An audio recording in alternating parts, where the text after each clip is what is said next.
Olá pessoal, tudo bom? Me chamo Luiz Felipe, sou acadêmico de medicina do 4º ano, lá da UFRN, e eu tô criando esse canal com o intuito de ajudar você a alcançar não só os seus sonhos, seja entrar numa faculdade de medicina ou o curso que for, mas compreender um pouquinho mais sobre a física, certo? Desde a minha graduação eu venho atuando como professor dentro de cursinho ou dando aulas particulares, e eu percebo aqui como uma ferramenta para poder disseminar o conhecimento e ajudar você na sua possível dúvida, né? Então a primeira aula que a gente vai ter hoje vai ser em relação à dinâmica, mas sobre as forças. Por quê? Porque eu considero como um conhecimento base para a gente conseguir desenvolver melhor não só a física, mas a compreensão de todo o que é um conteúdo do que a gente chama de primeiro ano, com a parte de leis de Newton, com a parte de plano inclinado, enfim, possa também ser algo muito prevalente em provas como o Enem.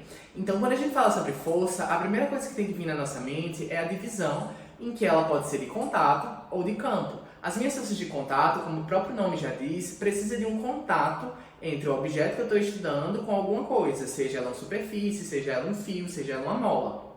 Já uma força de campo, ela precisa, o meu objeto, estar submetido a um campo magnético, elétrico ou gravitacional, tá bom? E a minha força é uma grandeza vetorial, então saber como calcular a minha resultante é muito importante. Tá bom? Então, quando falo sobre vetores, forças vetoriais, eu bato muito nessa tecla porque quando a gente estuda vetor, eu sei que ele corresponde a uma análise de módulo, direção e sentido. Então, se eu tenho uma força que é vertical para cima, ela vai ser completamente diferente de uma que seja horizontal para a direita. Então, eu preciso sempre ter em mente que apenas o módulo não determina qual vai ser a minha força, tá bom? Então, quando a gente fala sobre a própria decomposição vetorial, é algo muito importante também, porque eu sempre falo para os meus alunos, quando eu vejo qualquer tipo de angulação, automaticamente eu tenho que ligar um alerta na minha mente e fazer, vou precisar decompor. Então, quando eu vejo uma angulação com uma força, eu vou decompor essa força numa componente vertical e numa componente horizontal, que seriam meus Fy e Fx respectivamente. Para a gente fazer isso, precisa ter aquele conhecimento de matemática, de seno e cosseno. Eu tenho que saber que o meu seno é cateto oposto por hipotenusa e que o meu cosseno é cateto adjacente por hipotenusa, tá bom? Então, apenas uma breve revisãozinha sobre vetores para a gente começar a falar um pouquinho mais sobre forças, tá? Nós temos vários tipos de forças e a gente vai detalhar cada uma delas aqui um pouquinho. Quando a gente fala sobre a força-peso, ela é uma força de campo. Então, a minha Terra tem um campo gravitacional que ele vai sempre apontar vertical para baixo, e a minha força-peso vai respeitar isso. Então, sempre, independente de onde eu estiver vendo, a minha força-peso dentro do meu esquema, dentro do meu objeto, quando eu for representar ela precisa ser vertical para baixo, tudo bom?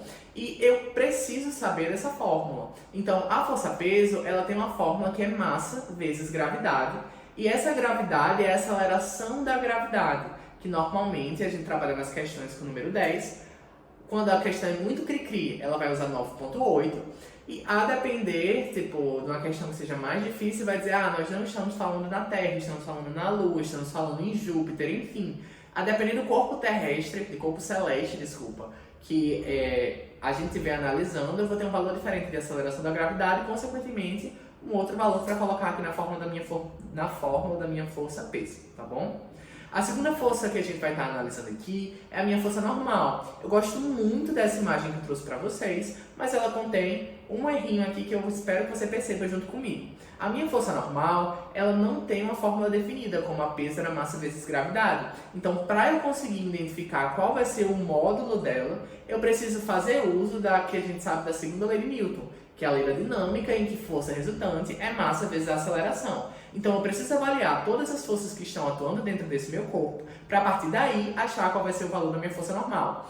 Mas eu posso sim bater o olho na minha questão, na imagem que eu estou vendo, e determinar qual vai ser a direção e qual vai ser o sentido da minha força normal. Como assim, Luiz? A característica da minha força normal é que ela sempre vai ser perpendicular à superfície. Então, para acontecer, ela é uma força de contato, eu preciso que o meu objeto esteja em contato com algum tipo de superfície, como, por exemplo, esse computador com a mesa que ele está em cima, E a minha força normal vai fazer 90 graus com essa superfície.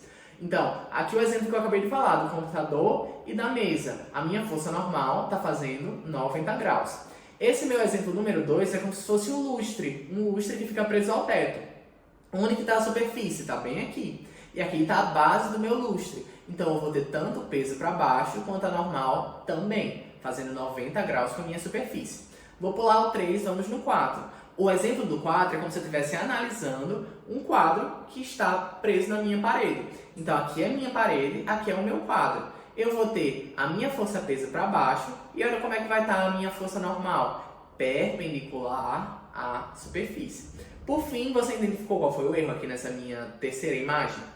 Quando a gente fala sobre um plano inclinado, que é esse exemplo daqui, eu tenho uma superfície que ela tem uma inclinação em relação à horizontal e a minha normal, ela precisaria estar perpendicular a essa minha superfície.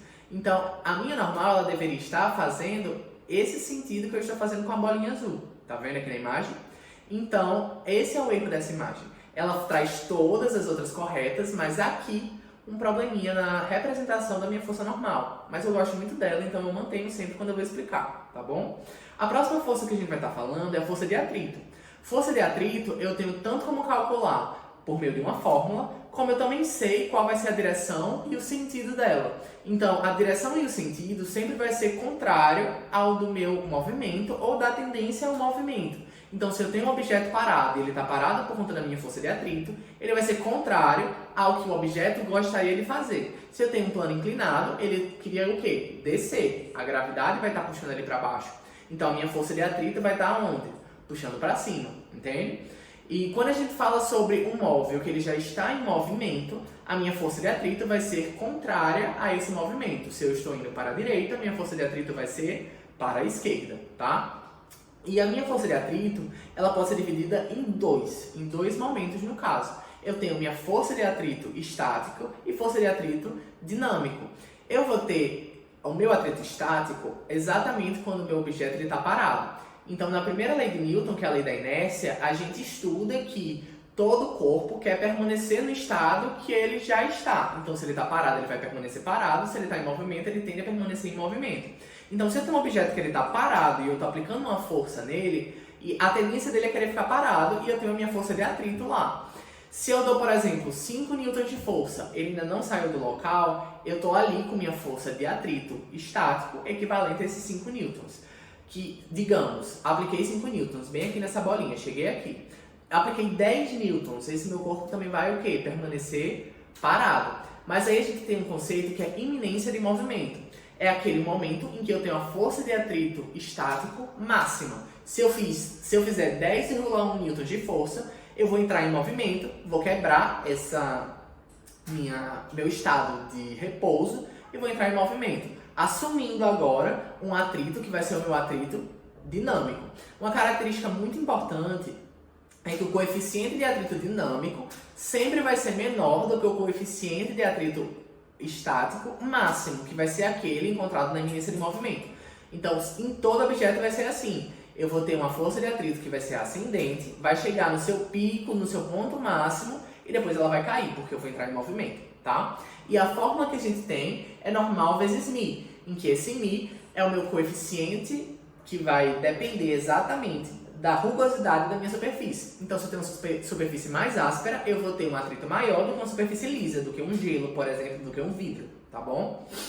Quando a gente fala agora sobre a força tração, ela é uma força que, assim como a normal, eu não tenho uma fórmula específica. Então, eu preciso avaliar todas as outras forças, que estão atuando sobre esse meu objeto, sobre esse meu corpo, para, a partir daí, achar qual vai ser o valor da minha tração, por meio de força resultante igual a massa vezes a aceleração, tá bom? Além disso, a minha força tração, eu consigo sim identificar qual vai ser a direção e o sentido. E ele sempre vai ser em direção ao fio, como está representado nessa imagem. Nesse primeiro momento, o fio está onde? Para cá. Então, a minha força de tração vai ser no sentido do fio. Esse fio ele tem uma angulação, então por isso a gente vai também decompor, fazendo um TY e fazendo um TX. Adendos aqui para você nesse momento. Enquanto que nesse segundo bem aqui, eu vou ter tração para cima e peso para baixo, tá? Então eu preciso saber bater o olho e identificar para onde que vai estar a minha força de atração. Aqui eu botei só para mostrar para vocês que sempre vai ser em direção ao fio, tá bom? Apenas para exemplificar. E a última força que a gente vai estar falando aqui nesse momento é a força elástica.